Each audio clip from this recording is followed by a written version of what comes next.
The day after my father's funeral, my stepmother stood on the porch with a garbage bag full of my belongings and said, "You don't belong here anymore." She handed me $100 bill, locked the front door, and thought she'd stripped me of everything. Everyone watching thought I was just a helpless kid left with nothing, forced onto the streets while she inherited the house, the family business, and every dollar my dad ever made. What she didn't realize was that I had been playing a much longer game.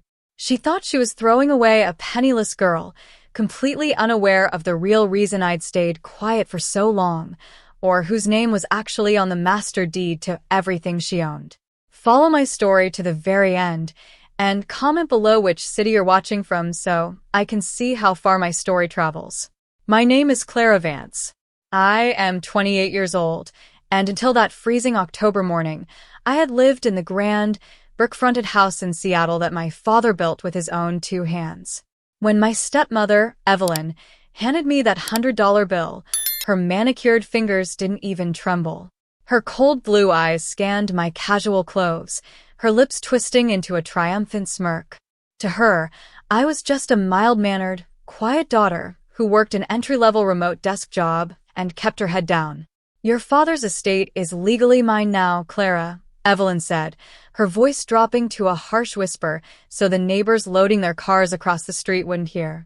"The house, the construction company, the bank accounts. You've been a freeloading guest in this house for far too long. Take your bag and leave. If you step foot on this property again, I'll have you arrested for trespassing." I looked down at the crumpled $100 bill in my palm. Most people in my position would have screamed. They would have thrown a fit, called a lawyer on the spot, or tried to force their way back through the front door. But I didn't drop a single tear. I didn't raise my voice. Instead, I looked Evelyn dead in the eye, took the bill, and slowly slid it into my coat pocket. "Thank you, Evelyn," I said softly. "I hope you enjoy every second in this house." She scoffed, slammed the door in my face, and turned the heavy deadbolt.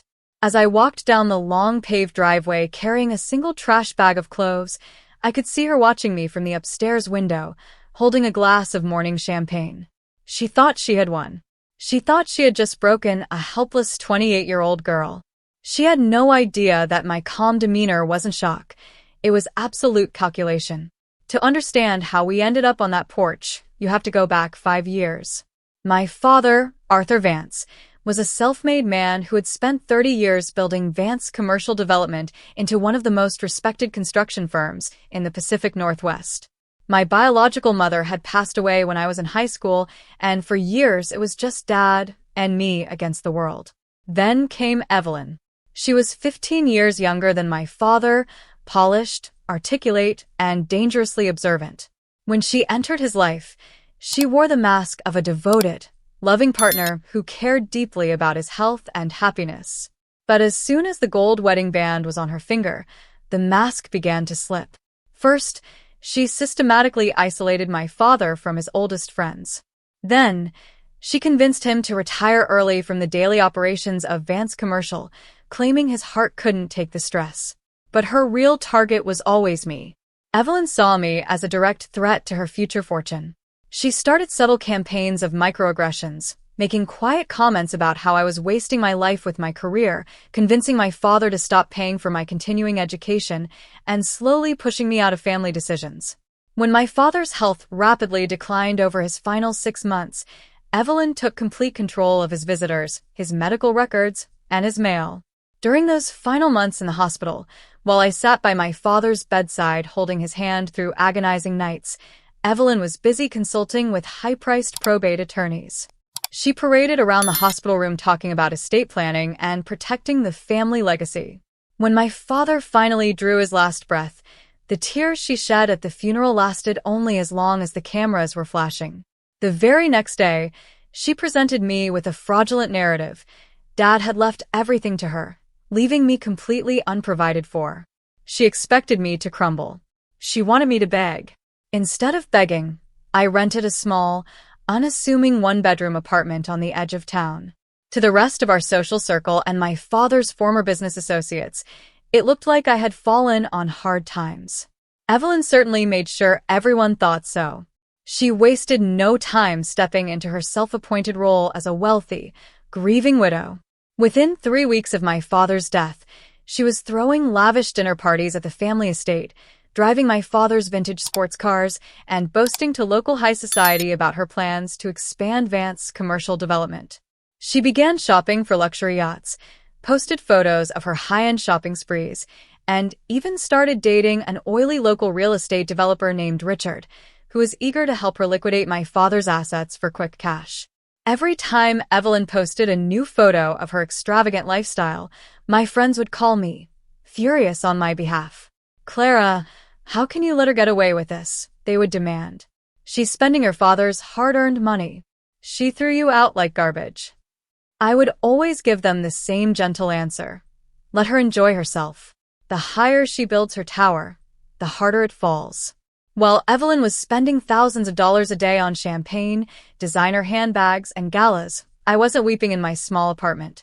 I was sitting at my desk, surrounded by high-powered laptops, secure servers, and thick leather-bound binders of corporate registries. Every night, I met virtually with top-tier private financial auditors, forensic accountants, and senior corporate attorneys. Evelyn believed I was working a low-paying remote data entry job. What she didn't know was that for the past 7 years, I had been living a completely double life. When I was 21, long before Evelyn ever crossed our doorway, my father recognized 2 things. First, that he wanted to ensure my absolute financial independence, and second, that the commercial construction industry was volatile. Working together in absolute secrecy, my dad and I established an independent umbrella investment firm called Vanguard Apex Assets. He provided the initial seed capital, but the company was placed entirely and exclusively in my name, using my mother's maiden name, Clara Montgomery. Over the next several years, while living quietly at home as just Clara, I earned my master's degree in corporate law and forensic accounting under my legal alias. I didn't spend my time going to parties. I spent my time acquiring commercial real estate, investing in high-yield corporate portfolios, and quietly buying up debt across the Pacific Northwest. By the time I was 27, Clara Montgomery was known in regional executive circles as an elite, anonymous corporate auditor and majority shareholder of Vanguard Apex Assets. My father and I had maintained an ironclad agreement.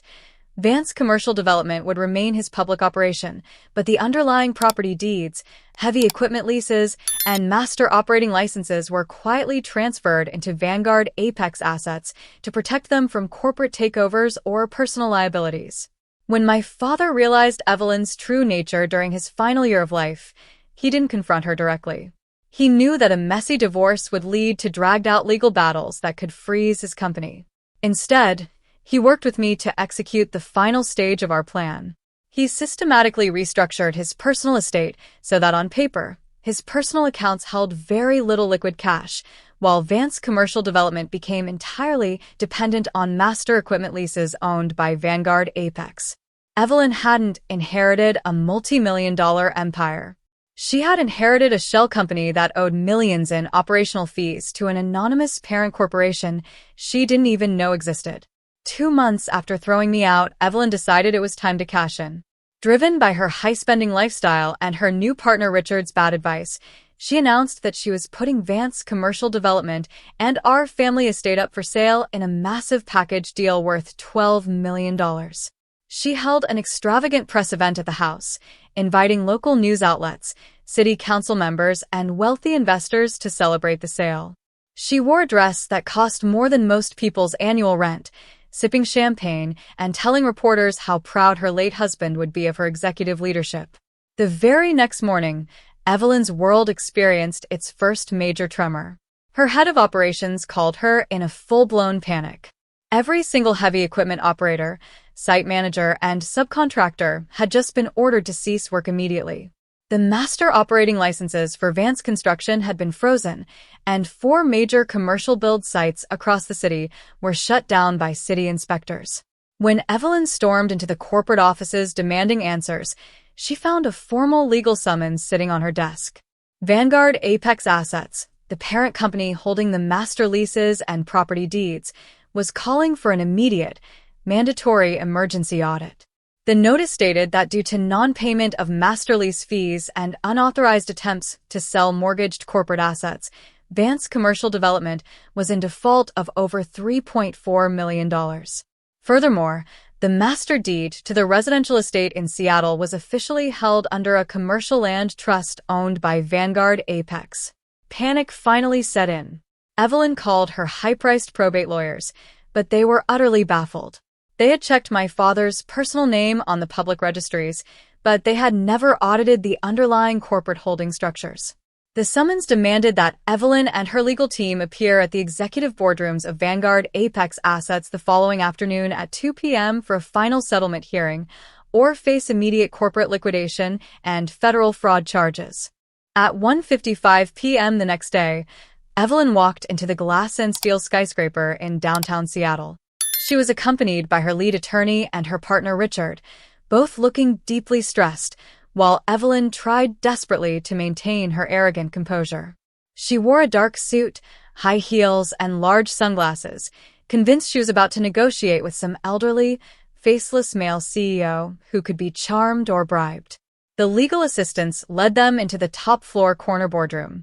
The room featured floor-to-ceiling windows overlooking the entire city, with a massive polished oak table in the center. Sitting at the far end of the table, flanked by 4 senior corporate litigators and a lead forensic accountant, was a woman in a tailored navy blue suit, her hair pulled back into a sleek bun. I slowly rotated my leather chair to face her directly. I took off my reading glasses, set them calmly on the tablet, and looked her straight in the eye. Evelyn froze. The color drained from her face so fast I thought she was going to faint. Her jaw dropped, her handbag slipped from her shoulder, and she stumbled back a step, catching herself on the edge of a chair. "Clara," she gasped, her voice cracking into a high-pitched squeak. What are you doing here? Did you get a job as a receptionist?" My lead attorney stood up smoothly. "Mrs. Vance, please address the Chief Executive Officer and sole owner of Vanguard Apex Assets with appropriate respect. You are speaking with Clara Montgomery Vance." "No," Evelyn whispered, her eyes wide with terror as she looked from me to the wall of attorneys sitting beside me. "No, this is a joke. She's nobody. She's an unemployed girl living in a tiny apartment. I threw her out." "You threw me out of a house that my company owns, Evelyn," I said, my voice calm, level, and entirely devoid of anger. "You handed me a $100 bill and told me I had no right to my father's legacy. But you never bothered to check who actually owned the land beneath your feet." For the next 20 minutes, my legal team presented document after document. We showed her the ironclad corporate trusts established years prior. We showed her the master equipment leases that Vance Commercial had defaulted on under her brief, incompetent management. We presented the forensic accounting reports detailing how she had illegally transferred company funds into her personal accounts to buy designer clothes and fund luxury vacations, transfers that constituted outright corporate embezzlement. "Your options today are very simple, Evelyn," I said, leaning forward. "You can sign over all claims to my father's personal estate, surrender the keys to the house by 5 p.m. today, and reimburse the business accounts for every dollar you stole. Or, my team will file federal wire fraud and grand larceny charges against you before the courthouse closes today." Richard, her real estate partner, took one look at the mountain of evidence, stood up, and walked straight out of the boardroom without saying a single word to her.